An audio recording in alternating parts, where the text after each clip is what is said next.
Greetings my guzzers, time to do some baking, and specifically some Easter baking. Now we've made simnel cake, we've made hot cross buns, but this time we're going to make a bread from Italy. Apologies for the washing machine in the background. Wife decided to put it on just when she knew I was about to do this. Anyway, this is an Easter bread that I found on YouTube, and this is Grandma Gina's Easter bread. So this is like a sweetened dough with egg, okay, a bread dough, and for this we're going to want 150 ml of whole milk. And by the way, I've used half her quantities. If you find it on her YouTube channel, she does double this. She makes two breads, if you like, but we're just going to make the one. Okay, so I've got 150 ml of milk and I've got 60 grams of butter. Okay, and what we want to do now is gently warm that. We don't want it hot, we don't want to boil it, we just want to, I knew that was going to do that with that little saucepan. We're just going to gently melt that until the butter is just melted. We want it warm enough we can stick a finger in it and it don't feel hot. Okay, you're going to want one large egg. You're going to want about 7 grams of yeast, dried yeast that is, sugar 55 grams, some vanilla extract, and then some plain flour, not bread flour, plain flour, which we're going to sieve into the mixture, 240 grams of that. You want some extra flour for when we come to do the kneading and the rolling. And then the only other thing you're going to need is some, well, you're going to make an egg wash, so you're going to need another egg. But we're going to use some little coloured sprinkles to decorate, and we're going to use a dyed egg. Now unfortunately most of the eggs that I've got at the moment are all brown, so they don't hold the colour, so that was meant to be blue. It looks a bit green, didn't it? There is a significance to the egg, both in terms of being coloured and it being an egg, but we'll come to that. By the way, that's a hard boiled egg. Okay, some people do put the raw egg into this.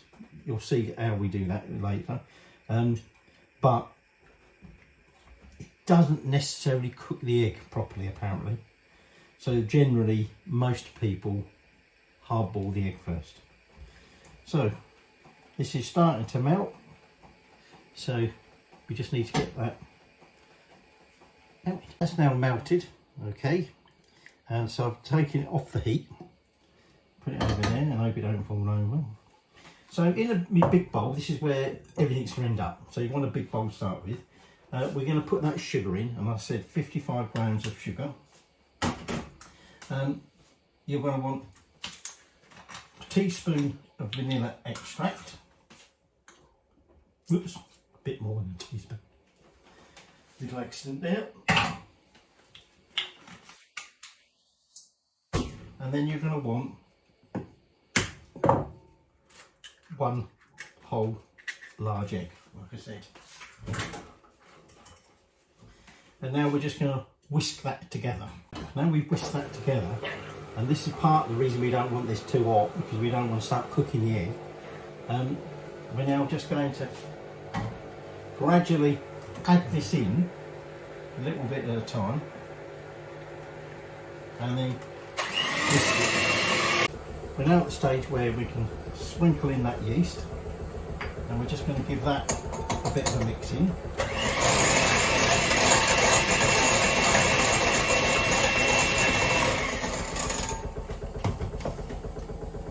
So this Easter bread is an Italian one, okay? Although she doesn't say this, looking up about the different regions of bread, this seems to be typically more one you'll find in the Sardinia or Sardinian region.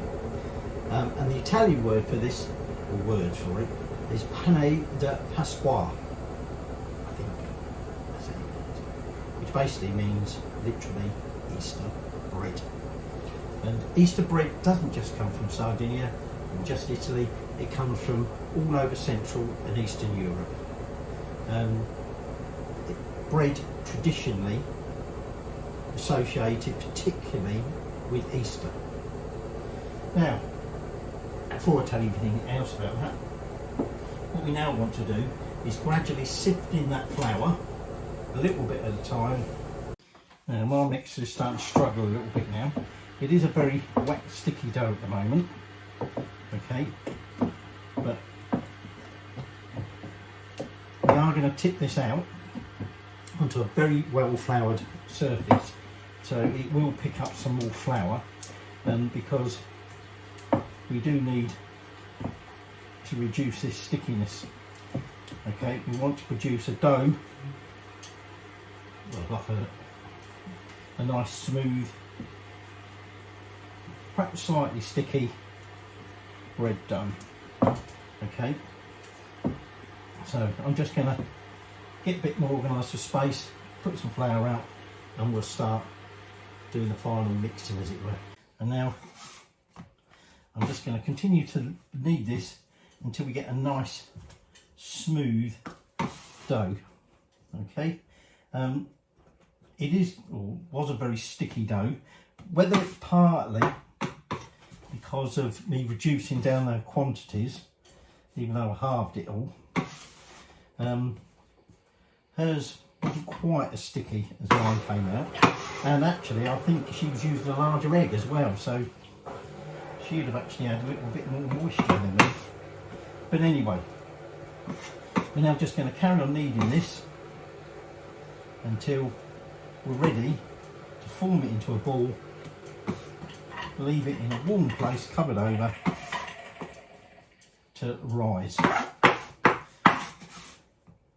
And in a way, having this bread going through its, rising stage is all part of the symbolism, particularly to do obviously with Christianity, in that particularly at the time of Easter and that, it's all about Christ rising from the dead. It's also how the egg fits in. The egg is very symbolic in sort of the Christian religion, if you like. There's a significance to the fact that it's effectively three parts. The shell, the yolk and the white, making up the Holy Trinity. The fact that the breaking of the shell is a bit like breaking into the tomb of Jesus. And partly, I believe, to do with the Easter egg, the chocolate egg, is the symbolism of that as well, that you break open the egg, the chocolate egg, to find it empty inside, just like the tomb of Jesus. There's a significance to colouring the eggs. We've chosen blue, but quite often it would traditionally be red to fit in with the blood of Jesus. And the bread, like I say, is significant in terms of it's the bread of life, as old Grandma Gina says. If you want to eat, you got to cook. And as they will say in most cultures, if you've got bread, you're not going to die. Well, not through hunger anyway. Right, so this is starting to get there now. So like I say, what I should do, I should lightly flour that bowl, and we'll put it in there and we'll cover it over and we leave it for an hour. And we would like to see it in that hour double in size. When we come back, we will now have another proving stage once we've formed our bread, so there's no need to do your oven just yet.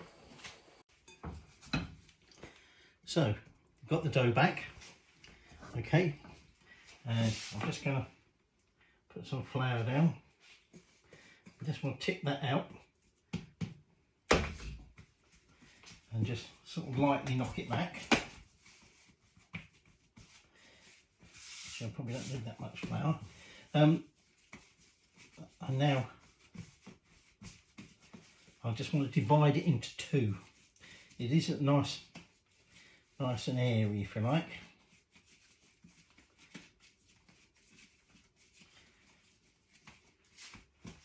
Now when Grandma Gina does it, she's actually cutting into four, because if you remember I said she's doing double the quantity. She's making 2 loaves. Now what we now want to do is roll each one out until it's approximately 20 inches or so long, because what we're going to do is we're going to braid it, if you like, or plait it 2 strands together. And this again also has significance in that it is meant to represent the crown of thorns on Jesus's head. It also, when we finish with it, will look a bit like a nest from which obviously birth happens. So I think that's the first one long enough. Let me just put that over there. Now I did say earlier you don't need to worry about an oven yet, because when we've created our nest, if you like, we will be wanting to let it rise again. So I've got a baking tray here with parchment paper on it, which is where we're going to be putting it in a minute. So just take the 2 ends and sort of push them together, and then you're just going to keep folding it over to create this plait, and then finally we push those ends together. And now this is where we then want to turn it round into a circle and form a nice circle, pinching those ends together. Okay, now we will be nestling our egg into that middle bit. I'll give myself a lot of room here. So just going to push this together. A bit too much flour on them ends there, so they're not sticking very well. Now that is now going to rest up. Just going to cover that over, and again that's going somewhere warm for about 45 plus minutes. Again, we want to start seeing it double up. At the end of that, we'll want our oven up at about 170, 175, and we're going to be baking it in there. You're going to want to create an egg wash, and like I say, you want your sprinkles, and you'll want your coloured egg. So my oven's up to temperature, 170, and this has definitely risen. So we now want to create an egg wash. So I'm just going to use 1 egg and about a tablespoon of water, but I'm just going to wash up because the egg white went everywhere. And give it a nice good coating. Try not to let it pool anywhere. If it does, obviously just brush it over somewhere else. Whoops. Shaggy that bit.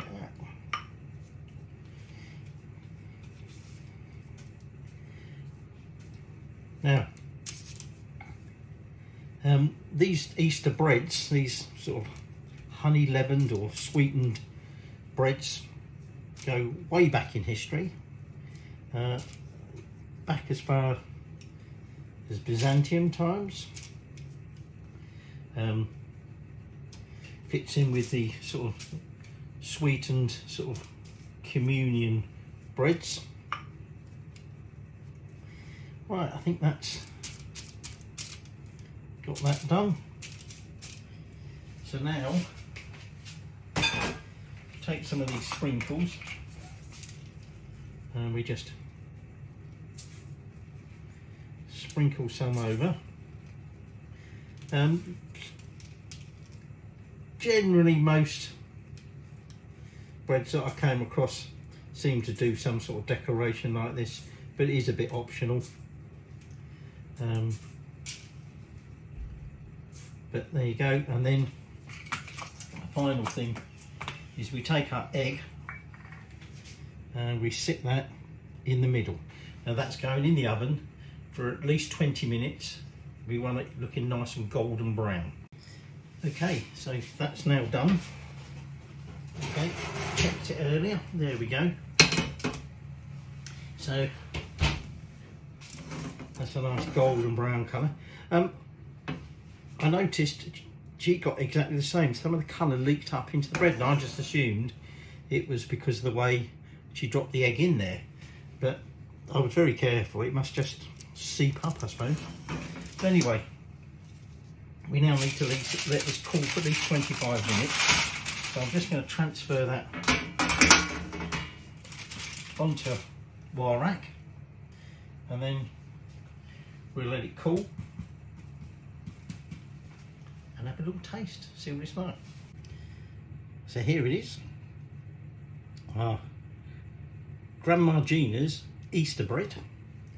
Okay, I noticed actually the dye seems to have come off the egg at the bottom there. Still a little bit warm, but ideal, isn't it? So let's just cut a little slice. There we go. It's nice and sort of textured inside, if you like, crummy.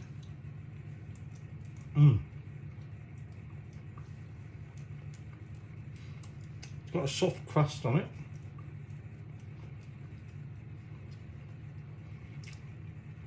It is a nice sweet bread.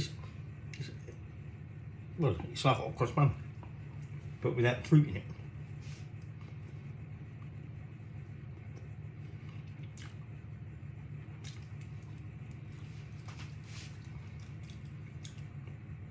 What's not to like? You can eat it just like this. I dare say if you want to put something on it, some butter, some jam, and sprinkles a bit on. Entirely up to you. But here you go. And by the way, check out Grandma Gina. She's 89 years old. And she shares all her cooking, and she sings. So, happy Easter.